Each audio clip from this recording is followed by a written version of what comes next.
मेरे प्यारे दोस्तों, आप सबों को जी यीशु और कैटेकिज्म क्लास की ओर आपका स्वागत। आज हम अध्याय 11 के दूसरे भाग की ओर ध्यान लगाएंगे। हम लोग किस टॉपिक के बारे में मनन चिंतन कर रहे थे? विश्वास एवं युक्ति। तो हमने देखा कि किस प्रकार ईश्वर ने हमें विश्वास के मार्ग पर चलाए हैं और युक्ति करने पर भी हम कैसे युक्ति के मार्ग पर न रहते हुए उसे आखिर विश्वास के तौर पर जीवन आगे बढ़ाने के लिए हम कोशिश करना है। और हमने कहा कि विश्वास एवं युक्ति मानव जीवन के दो यथार्थ हैं। और हमने युक्तिवादियों के बीच में उनके मन के जो गलत धारणाएं हैं उसके बारे में हमने सुना। सत्य के मार्ग को जानने के लिए किन किन कार्यों से हम सत्य के मार्ग को जान सकते हैं और सत्य के मार्ग पर चलते हुए मनुष्य में आने वाले सवालों का जवाब किस प्रकार हमें मिल सकता है, इसके बारे में हमने मनन चिंतन किया। आज हम देखेंगे विश्वास करने का अर्थ क्या है। पूर्ण रूप से हमें पता है कि विश्वास ईश्वर का देन है और इस विश्वास का अर्थ क्या है। ईसाई के लिए विश्वास एक देन है। यह एक ऐसी सिद्धि है जो अदृश्य ईश्वर को पाने, उसे स्वीकार करने और उसके प्रति स्वयं को समर्पित करने के लिए मनुष्य को योग्य बनाती है। ईश्वर को पाने की प्यास मानव हृदय में निहित है। कारण यह है कि ईश्वर के द्वारा एवं ईश्वर के लिए मानव का सृजन किया गया है। अपनी और मानव को आकर्षित करने से ईश्वर कभी नहीं मुखरता है। मनुष्य निरंतर जिस सत्य और सौभाग्य की खोज करता है वे उसे ईश्वर से ही प्राप्त होंगे। तो इस प्रकार विश्वास में हम निरंतर ईश्वर की और सत्य की खोज में लगे रहते हैं। इतिहास के शुरुआत से लेकर आज तक कई तरीकों से यानी धार्मिक विश्वास, आचरण, प्रार्थना, बलि, पूजा, अनुष्ठान, ध्यान आदि के सहारे मनुष्य अपनी ईश्वरीय खोज में प्रकट किए गए हैं। तो हो सकता है कि मनुष्य और ईश्वर का विश्वास पर आधारित यह संबंध भुला दिया जाए, तिरस्कार किया जाए अथवा प्रकट रूप से निषेध भी किया जा सकता है। दुनिया में फैलने वाली बुराइयां, उसके खिलाफ होने वाले विरोध किस प्रकार के हैं? पहला, धर्म के बारे में अज्ञान या उसके प्रति उचित रुचि नहीं होना। दूसरा, इस दुनिया के फिक्र। तीसरा, संपत्ति। चौथा, विश्वासियों के बुरे नमूनों से आने वाले गलत फहमियाँ। पांचवा, धर्म के विरोध में आने वाले विचारधाराएं। यहाँ तक कि कभी भय के कारण ईश्वर से छिप जाने और उसके बुलावे का तिरस्कार कर उसे दूर भगाने की पापी मनुष्य की प्रवृत्ति आदि ईश्वर की खोज में मनुष्य के रास्ते के डोरा अटकाते हैं। तो इसके बावजूद भी अपने को खोजने के लिए इंसान को प्रेरणा देने से ईश्वर कभी नहीं मुकराता है। तो निरंतर हम ईश्वर की बुलाहट की ओर हमें आकर्षित किया जाता है, वह है विश्वास। निरंतर परमेश्वर की ओर हमारा आकर्षण बढ़ता है। हमें पता है ईसा मसीह सभी लोगों के बीच में आए, वह पापी हो, फरीसी हो, उड़ाऊ पुत्र हो, कोई भी व्यक्ति हो, ईसा हर कदम पर हर एक मनुष्य को अपनाने के लिए आगे आए थे। तो हमें भी इस विश्वास जो ईश्वर का देन है उसे स्वीकार करना है और उसके आधार पर जीवन बिताने के लिए सत्य और ईश्वर की खोज में आगे बढ़ते रहना है। युक्ति का औचित्य। युक्ति का औचित्य क्या है? युक्ति ईश्वर की देन है। तो युक्ति एक बौद्धिक प्रक्रिया है जिससे कार्य और कारण के आपसी संबंध के पर्यालोचन एवं विवेचन किए जाते हैं। तो विशेष निष्ठता, सुषमता आदि इसकी पहचान है। तो युक्ति के मार्ग पर भी हमें इस सच्चाई का मार्ग खुला देते हैं। यह इंद्रियों के परे रहने वाले विश्वास का मानवीय परिस्थिति के अवलोकन करने की मदद हमें करती है, मगर युक्तिवाद सर्वदा भिन्न है। युक्तिवाद वे लोग हैं जो यह मानते हैं कि जो कुछ युक्ति द्वारा प्रमाणित नहीं किया जा सकते हैं वे यथार्थ नहीं है। ईश्वर की कल्पना युक्ति से प्रमाणित नहीं की जा सकती है, इसलिए वे यथार्थ नहीं है। तो उनका मानना है कि मानव का अज्ञान एवं दुर्बलता ही ईश्वरीय विश्वास का स्रोत है। उनका तर्क है कि जो कुछ इंद्रियों के अनुभव के परे है वे यथार्थ नहीं है।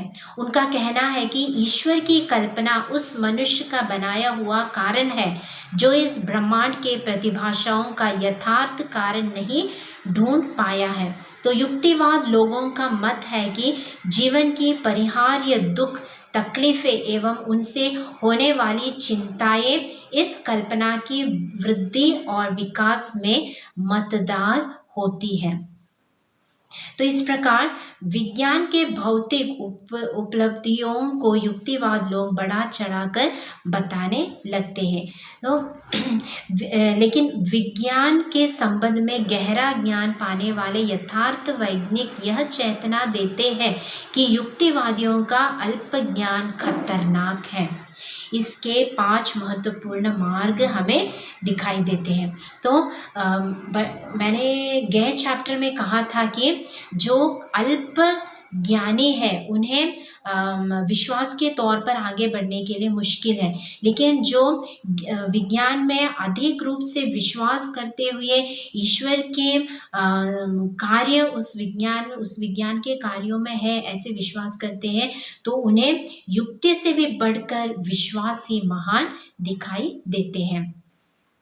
पहले वाटिकन काउंसिल की शिक्षा है कि मानव बुद्धि ईश्वर के अस्तित्व को समझने में समक्ष है। मानव की सहज बुद्धि सृष्ट वस्तुओं के सहारे हमारे सृष्टिकर्ता एवं प्रभु एकमात्र सत्य ईश्वर को निश्चोल जानने में समक्ष है।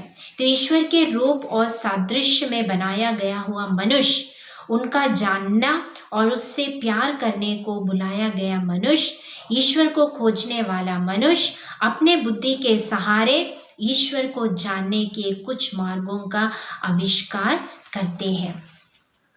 हम अब संत थॉमस एक्विनस उन्होंने किस प्रकार ईश्वर के अस्तित्व की दृढ़ धारणाएं प्राप्त करने के 5 मार्ग बताए गए हैं उसके बारे में हम सुने। पहला है, यह ब्रह्मांड जिसको हम देखते हैं सदा गतिशील रहता है। अगर ब्रह्मांड चलता रहता है तो इसे चलाने वाले एक शक्ति जरूर होगी, और वह शक्ति जो ब्रह्मांड को चलाती है वह कौन है? स्वयं ईश्वर ही है। दूसरा, कोई भी वस्तु स्वयं अपने उद्भव का कारण नहीं बनती है। अपने से भिन्न एक कारण हर एक वस्तु के उद्भव का होना चाहिए। इस विशाल ब्रह्मांड के उद्भव का भी एक कारण होना है, और वह आदि कारण ईश्वर ही है। तीसरा, अनुभव हमें बताता है कि सभी वस्तुएं नश्वर है, सभी का आरंभ और अंत होते हैं। नश्वर वस्तुओं के आरंभ का एक अनश्वर कारण होना अनिवार्य है, और आदि और अंत रहित यह अनंत सत्ता कौन है? ईश्वर ही है। चौथा, सत्य, भलाई, सौंदर्य आदि गुण विभिन्न मात्रा और माप में जीव जंतुओं में पाए जाते हैं। इन भिन्न भिन्न गुणों का उद्भव उनमें ही मानना युक्त संगत नहीं है। जिन जीव जंतुओं को भिन्न भिन्न मात्रा में अलग अलग गुणों में भाग लेने का अवसर देने वाले एक परम गुण का होना आवश्यक है, और उस परम संपूर्ण गुण हम किसमें देखते हैं? ईश्वर में ही देखते हैं। 5वां, लक्ष्य की ओर चलने वाले बाण की तरह ब्रह्मांड और उसके चराचरों को हम एक लक्ष्य की ओर चलते हुए देखते हैं। जिस तरह लक्ष्य की तरह चलने वाले बाण के पीछे एक लक्ष्य ज्ञान से युक्त चलाने वाला होता है, उसी तरह इस ब्रह्मांड के चलन के पीछे एक नियंता रहता है, और यह नियंता कौन है? ईश्वर ही है। तो इस प्रकार आधुनिक विज्ञान ने ही साबित किया है कि सभी लोगों में एक गॉड स्पोर्ट विद्यमान रहता है। युक्ति के भी परे जाने वाले विश्वास ही मनुष्य के अस्तित्व को बनाए रखने का आधार होता है। कलीसिया की धारणा है कि विश्वास और युक्ति एक दूसरे को मजबूत बनाते हैं। वे एक दूसरे पर प्रभाव डालते एवं एक दूसरे को शुद्ध करने की आलोचना भी प्रस्तुत करती है। तो प्यारे दोस्तों, विश्वास और युक्ति इन दोनों को समानता से ले चलता है कलीसिया। लेकिन हम कभी नहीं भूले कि कितने भी आगे क्यों हम न बढ़े, लेकिन विश्वास में दृढ़ बने रहें, और कितने भी हम युक्ति योजनाओं के साथ हमारे दिमाग को आगे बढ़ाए, लेकिन हम यह याद रखें कि सबके सम्मेलन कहाँ होता है? विश्वास में, परमेश्वर में ही होता है। तो हम हमारे स्वार्थ को छोड़ें, हमारे दुष्ट विचारों को छोड़ें, और निस्वार्थ भावना के साथ, विशाल हृदय के साथ विश्वास के मार्ग को अपनाते हुए सत्य के मार्ग पर चलें, और युक्ति को अंत में विश्वास के तौर पर पहुंचा सके। हम प्रार्थना करें परमेश्वर से कि जिस प्रकार हमें कैथोलिक कलीसिया, कैटेकिज्म ऑफ द कैथोलिक चर्च में सिखाते हैं, सत्य जो मनुष्य के बुद्धि से पहचान और सत्य जो विश्वास तक पहुंचाती है, उसे हम सत्य के मार्ग पर ले चले। हमें विश्वास हो या युक्ति विचार हो, हर कदम पर हमारे रीजनिंग पर ही हम बने न रहते हुए ईश्वर के विश्वास में, मिले हुए विश्वास में दृढ़ बने रहने के लिए हम विशेष रूप से ईश्वर से प्रार्थना करें। पिता, पुत्र और पवित्र आत्मा के नाम पर आमीन।